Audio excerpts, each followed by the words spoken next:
Iran Israel পাল্টাপাল্টি হামলা ঘিরে উত্তেজনা বেড়েছে। ইসরায়েলের বিরুদ্ধে হামলা চালিয়ে যাওয়ার হুমকি দিয়েছে তেহরান, একই হুমকি দিয়েছে ইসরায়েলও। দেশটির প্রতিরক্ষা মন্ত্রী বলেছেন, ক্ষেপণাস্ত্র হামলা চালাতে থাকলে তেহরানকে জ্বালিয়ে দেওয়া হবে। এমন পরিস্থিতিতে দুই দেশ দীর্ঘমেয়াদী সংঘাতে জড়িয়ে পড়তে পারে বলে আশঙ্কা করেছেন বিশ্লেষকদের অনেকে।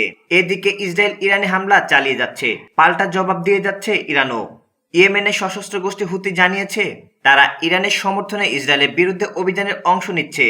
ইসরায়েলি কর্তৃপক্ষ জানিয়েছে, ইরানের রাতভর হামলায় নিহত মানুষের সংখ্যা বেড়ে দাঁড়িয়েছে 10 জন এবং আহত হয়েছেন 200 জনেরও বেশি। এখনো নিখোঁজ রয়েছে অনেকে। ইসরায়েলের দাবি, ইরান প্রায় 80টি ক্ষেপণাস্ত্র নিক্ষেপ করেছে। ক্ষেপণাস্ত্র হামলায় ইসরায়েলের হাইফান বাজান তেল শোধনাগার ক্ষতিগ্রস্ত হয়েছে।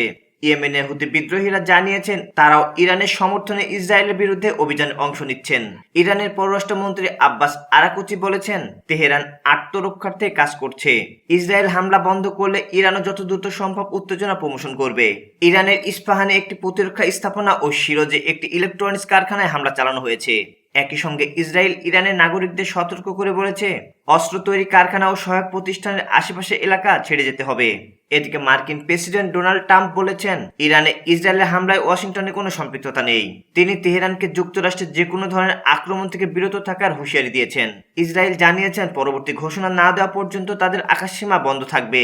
ইরানও তাদের আকাশসীমা নিষেধাজ্ঞা বাড়িয়েছেন।